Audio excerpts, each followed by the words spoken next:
Bonjour à tous et à toutes et bienvenue sur la chaîne YouTube de Martin Eden. Aujourd'hui, nous allons inaugurer un petit peu un format de lecture d'articles, de commenter un article, parce que je me suis rendu compte qu'en enregistrant le premier épisode, l'épisode de présentation, et le second, qui est une présentation d'un auteur, je vais traiter de l'anarchisme, parce que dans le premier épisode, j'ai présenté mon parcours, au risque assumé de paraître égocentrique, et dans le deuxième épisode, en tout cas travaillé, on va dire ça comme ça, je présente entre guillemets mon idéologie politique. Voilà à quel prisme critique je vais analyser les choses. Donc voilà, ces enregistrements. Pour le coup, ouais, c'est écrit, etc. C'est scripté, je lis le texte. Donc du coup, ça donne un côté assez froid. Un côté froid que j'aime pas parce que ça donne un côté, prof, froid qui vous donne un cours. Alors déjà oui, j'ai ce côté prof qui donne ce côté on va dire monsieur je sais tout, effectivement, que n'importe quel militant de gauche avec un minimum de capital culturel a au moins un peu, de manière extrêmement spontanée. Je ne vise personne. Et donc voilà, c'est pas ce que je voulais en fait. Quand je me suis dit je me lance dans une chaîne YouTube, effectivement je me suis dit putain, faudrait que à un moment donné il faut sortir un petit peu le truc un peu chaleureux, le truc un peu bouillonnant quoi, quelque part un peu freestyle.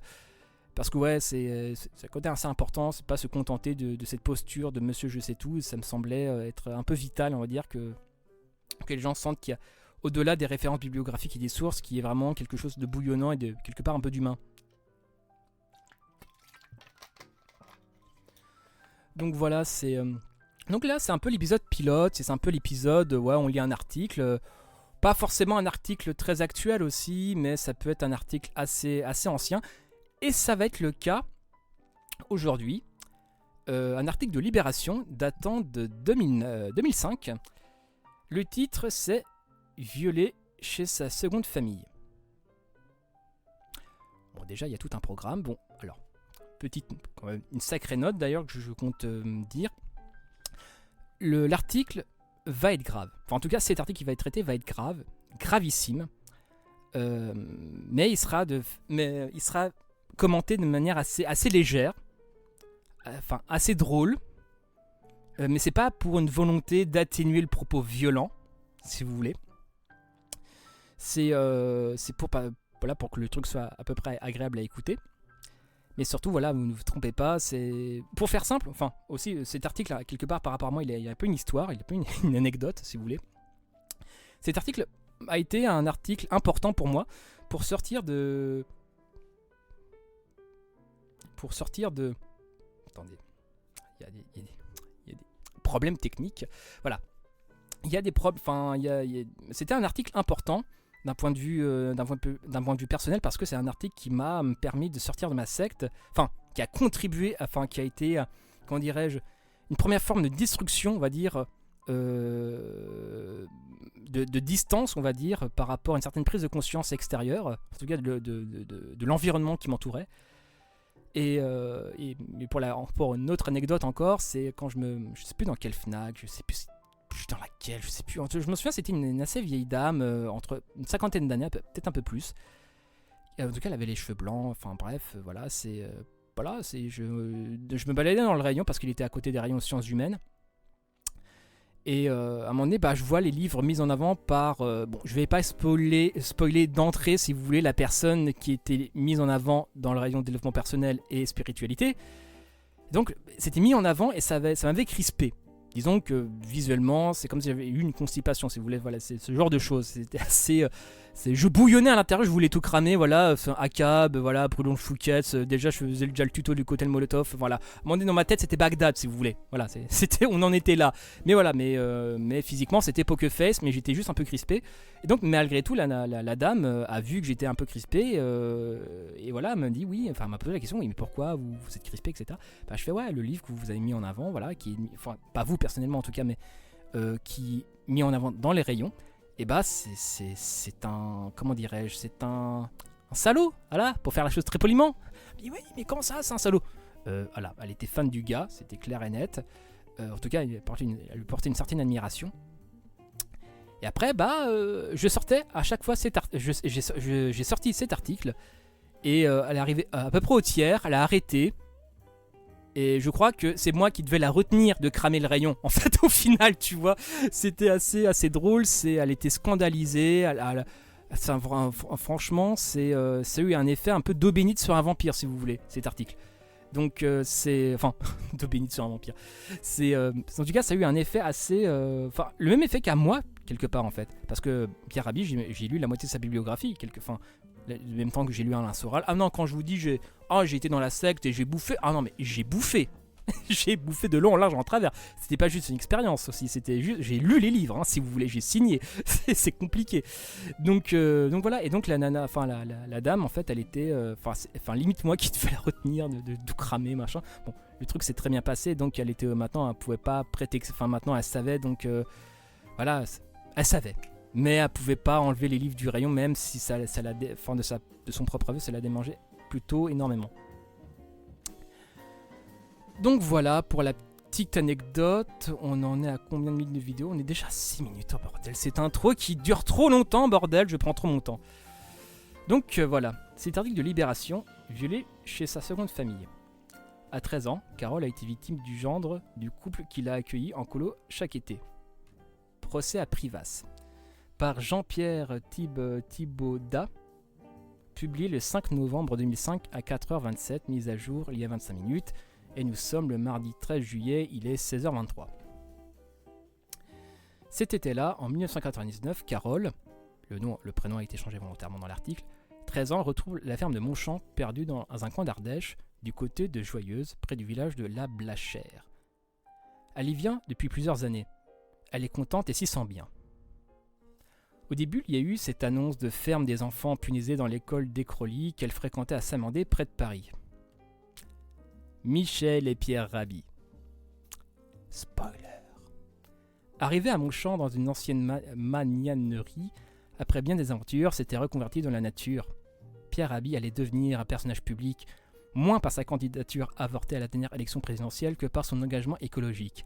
Prenant un retour à la Terre, parce que la Terre ne ment pas, bien entendu, les vrais savent. Voilà, donc Libération a fait récemment son portrait le 27 août et publie ces jours-ci un livre d'entretien avec Nicolas Hulot. Comme quoi, on va pas commencer à les insulter tout de suite, on va pas commencer, ce n'est que le début. Les parents de Carole sont séduits par cet accueil paysan qui croisent leurs idéaux intello baba post-68 art. Alors bon, vous allez... Bon, au-delà du caractère profondément salaud de l'article, enfin, des faits qui vont être immondes, vous m'allez entendre un petit peu gueuler sur les pics anti-mai 68, parce que, bon, à un moment donné, qu'on s'est un minimum renseigné sur mai 68, ce n'est rien de tout ça. Mai 68, c'est la plus grande grève générale d'après-guerre en France. Voilà, des millions de personnes, je crois, 6-7 millions, il faudrait que je vérifie, mais c'est à peu près 6 à 7 millions, voire plus. Plus grosse grève générale en France, bien supérieure à celle du Front Populaire, en 1936. Donc à un moment donné, réduire mai 68 aux étudiants et à Cohn-Bendit, c'est au mieux être un idiot, ou un ignare, ou quelqu'un de malhonnête, ou quelqu'un d'extrême droite, mais souvent tout ça, ça va ensemble. Il est psychanalyse, fume sa pipe et joue de la guitare. Elle est prof de fac, en anglais, et porte des robes indiennes. Ils forment un couple fusionnel, dit un ami. Le premier été, ils accompagnent Carole, inscrite avec 3 copines de l'école. Ils discutent avec le couple Rabhi, signent un chèque et repartent. On était 4 enfants. On s'occupait de l'âne, des chevaux, des chèvres, des plantes. On faisait vraiment partie de la famille, se souvient Carole. Quelques étés plus tard, Carole est un membre de la famille Rabhi. Elle vient en payant moins, voire pas du tout, s'occupe des plus petits, de la traite des chèvres et aide Sophie, la fille du couple qui a pris les rênes de ce qui devient une colonie. Donc c'est Sophie Rabhi, si je dis pas de bêtises. Voilà. D'ailleurs, j'ai pas mal, petite digression, j'ai accueilli pas mal de bénévoles qui venaient de son collectif quand j'étais dans la secte. On va dire qu'ils se... Je voudrais pas non plus essentialiser la question, mais c'est vrai que ces gens-là me faisaient peur, hein, honnêtement. Honnêtement, ils avaient un truc dans le regard, moi ça me faisait un peu flipper. Enfin bref, purement subjectif. Une animatrice est engagée en 1999. Cet été-là, Sophie est enceinte pour la seconde fois de son mari Lionel. Je Je répète, cette année-là, Sophie est enceinte pour la seconde fois de son mari, Lionel, âgé de 26 ans, qui, son BAFA, brevet d'aptitude aux fonctions d'animateur en poche, s'occupe des enfants. Caroline, 13 ans, Caroline a 13 ans. Pour la première fois, ses parents lui laissent prendre le train toute seule. Carole, 19 ans aujourd'hui, se souvient de cet été-là. Un soir, pour voir le feu d'artifice, on monte sur une colline. Lionel me demande « Ça te dérange pas si je m'allonge sur toi ?» On répète. Few moments later. Voyons voir. Enfin bref. Lionel me demande « Ça te dérange pas si je m'allonge sur toi ?» Je dis oui. 2 jours plus tard, on bivouac avec les enfants autour d'un feu. Lionel me rejoint dans mon sac de couchage. Je ne peux rien dire. Je sens de la culpabilité. La seule chose qu'il me dit, à ton âge, on ne tombe pas enceinte. Prenez le temps d'enregistrer l'information. À ton âge, on ne tombe pas enceinte. Je vous répète, ce gars-là est le mari de Sophie Rabi et déjà un enfant, dont un second qui est en route, si j'ai bien lu l'article. Parce que cet été-là, Sophie était enceinte pour la seconde fois de son mari Lionel, âgé de 26 ans. Voilà. Et Carole a 13 ans. Et lui 26.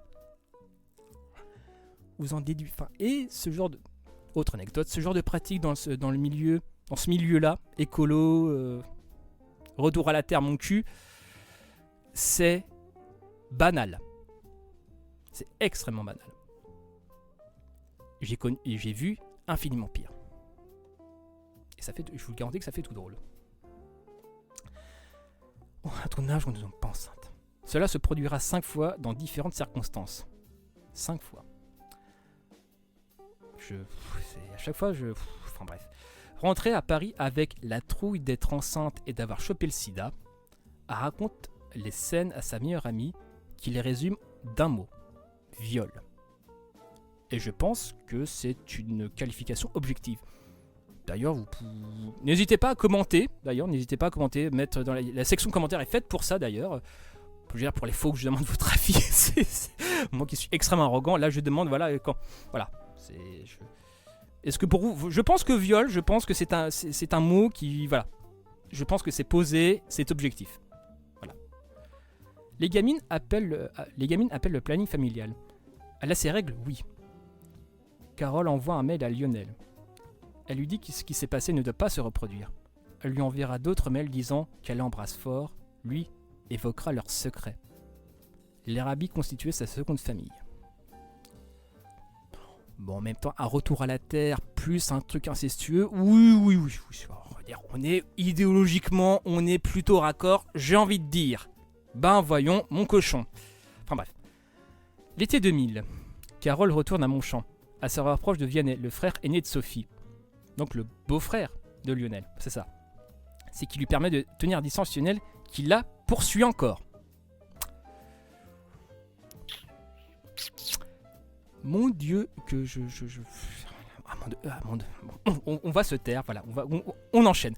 Vianney a 37 ans, joue de la guitare classique. Carole vient de se mettre à la guitare.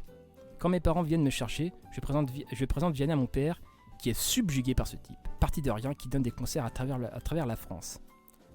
L'été 2001 arrive. Carole a 15 ans révolus. Les relations avec Vianney, 38 ans, deviennent sexuelles. Je me sens complètement amoureuse, se souvient-elle. Bon. 15 ans, 38 ans, beau-frère du violeur, voilà. Est-ce que j'ai besoin d'en rajouter ? Quand ils découvrent cette relation entre leur fille et un homme beaucoup plus âgé qu'elle, les parents de Carole le vivent très mal. Ils écrivent à tous les membres de la seconde famille, leur donnant l'ordre de cesser toute relation avec leur fille. Chacun répond. Vianney, vous l'empêchez de vivre. Vous l'empêchez surtout de qu'il se vide en fait, j'ai l'impression. Putain, mais vous l'empêchez de vivre. Putain, il a 38 ans, elle en a 15, enfin bref. Michel Rabi évoque un père trop autoritaire et violent. une mère excessivement angoissée et possessive. La mère Rabi, Michel Rabi, évoque un père trop autoritaire et violent, une mère excessivement angoissée. Enfin, voilà. Voilà, je me tais. Sophie Rabi, donc la femme de Lionel, leur demande d'aimer leur fille pour ce qu'elle est et non pour ce qu'elle fait. Bon, excite le rêve 68 heures, etc. Bref, des conneries. Là, je voudrais qu'on se pose ne serait-ce qu'une minute pour savourer la chose, que personne... Enfin, je sais pas... Enfin, c'est quoi qu'un viol? Enfin bref, c'est un autre sujet. La petite, l'adolescente, a subi quelque chose. Déjà, un rapport de domination avec un adulte de 38 ans.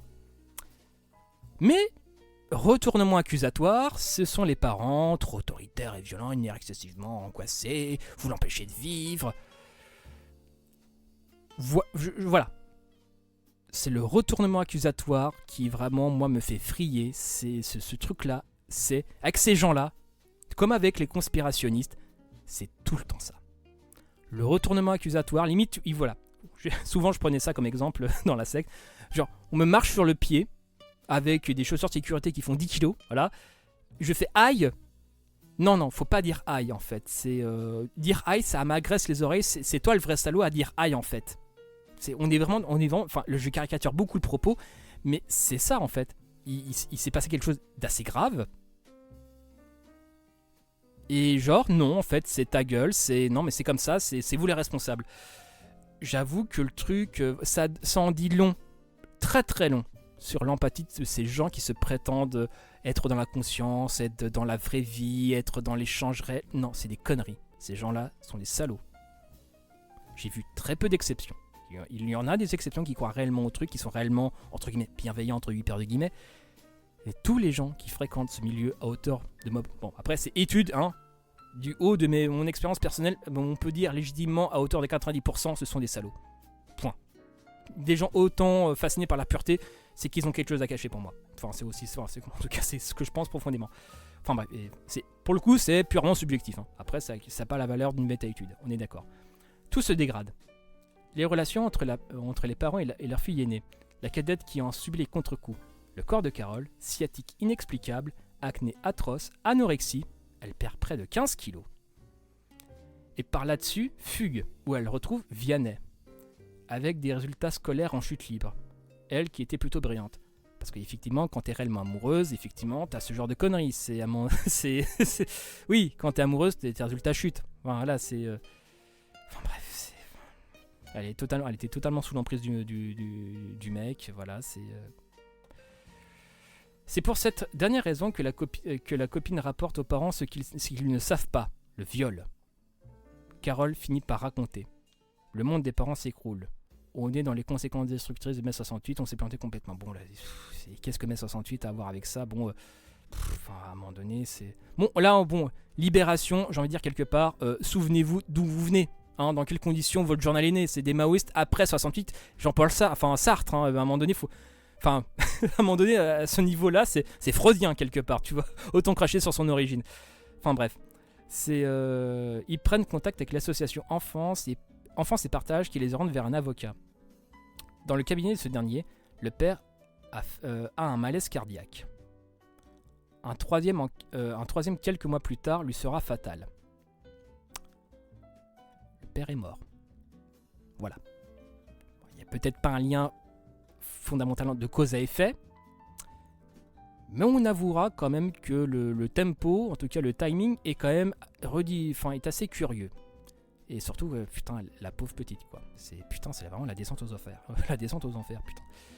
Éloignée dans un internat, Carole a repris pied et petit à petit s'est lassée de Vianney. Elle l'appelle une dernière fois pour lui dire « Mon père est mort ». En même temps, c'est pas la grosse déconne, hein. L'an dernier, à 18 ans, l'étudiante en droit qu'elle est devenue a porté plainte pour viol contre Lionel, aujourd'hui divorcé de Sophie Rabi.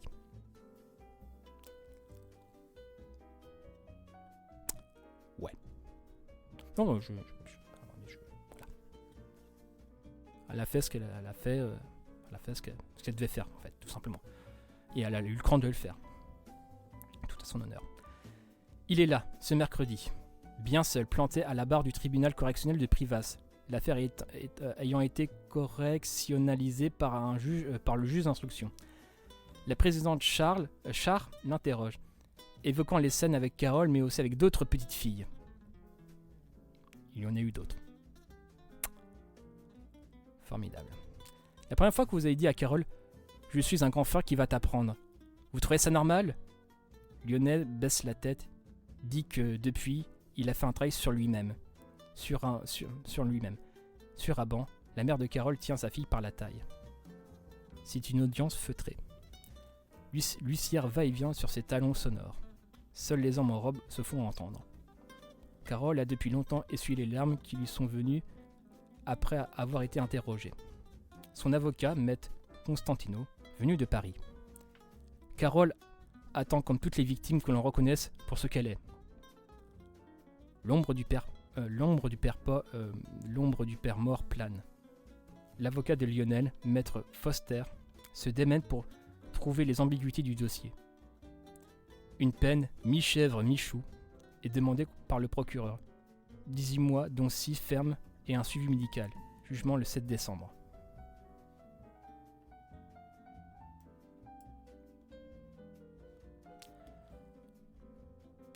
Donc voilà. Il faudrait que je vérifie. Attends, je vais faire une pause. Je vais vérifier si le 7... décembre... Désolé, détail technique qui m'échappe encore un peu. Mais je vais voir si il a été jugé le 7 décembre. Rebonjour, donc amende, enfin peut-être une quiche, mais j'ai pas retrouvé le jugement du 7 décembre 2005, mais à mon avis, si on se fie à l'article, à mon avis, les preuves étaient assez accablantes et Lionel avait plus ou moins avait clairement avoué, donc à mon avis, même si avec la justice un petit peu et un côté toujours roulette russe, là je pense qu'il y a quand même peu de place au doute que le fait qu'il ait été condamné, en fait, voilà, tout simplement. Après, si vous-même vous êtes meilleur chercheur ou chercheuse que moi pour trouver le jugement, voilà, vous le mettez en commentaire, je l'épinglerai, il n'y a pas de problème. Donc voilà, c'est le format un peu pilote de lecture d'articles. J'espère que ça n'a pas été trop chiant à écouter. Voilà, ce côté un peu freestyle, un peu brut, un peu comme ça, c'est ce que je voulais faire aussi un petit peu à la base, mais voilà, chaîne YouTube, faut cadrer, faut sortir du... Je pense que voilà, il y aura les épisodes travaillés, où là, ça sera beaucoup de diction, et puis il y aura des formats un peu plus freestyle à côté, je pense, pour équilibrer un peu le game. Voilà. Donc, que dire de plus ? N'hésitez pas à commenter. Ah là, j'ai oublié les réflexes de youtubeurs. N'hésitez pas à commenter. Surtout, dites-moi si vraiment l'article... je pense que oui. Enfin, si vous êtes des gens à peu près normalement constitués, je pense que l'article devrait avoir un impact quel qu'il soit sur vous par rapport à ça. Parce que cet article-là, pour critiquer un peu l'entourage de Rabbi, même si c'est pas Rabbi directement, mais un petit peu l'entourage, bizarrement, voilà, ils font pas preuve d'une... Enfin voilà, c'est même dans l'article, Rabbi, il était totalement à côté de ses pompes, sa femme pareil, sa fille pareil, enfin voilà... Ce sont des gens, pour moi, voilà, je connais ces gens-là, ce sont des gens immondes, ils ont une réaction raccord avec ce qu'ils sont, c'est-à-dire des sacs à merde. Donc voilà, vulgairement. Donc, parce que la décence aurait voulu, je ne sais pas s'ils l'ont fait, c'est pas noté dans l'article, c'est pas noté plus tard, je ne sais pas, mais au moins, à leur place, si tu veux, après le jugement de Lionel, j'aurais au moins présenté des excuses à Caroline, on va dire comme ça, et à sa mère. C'était la moindre des choses. Je ne pense pas qu'ils l'ont fait. Enfin, peut-être, je ne sais pas, mais voilà. Je me risque à un petit avis personnel. Voilà, je ne pense pas qu'ils l'ont fait. Voilà. Ou s'ils l'ont fait, ça doit être vraiment extrêmement tiède.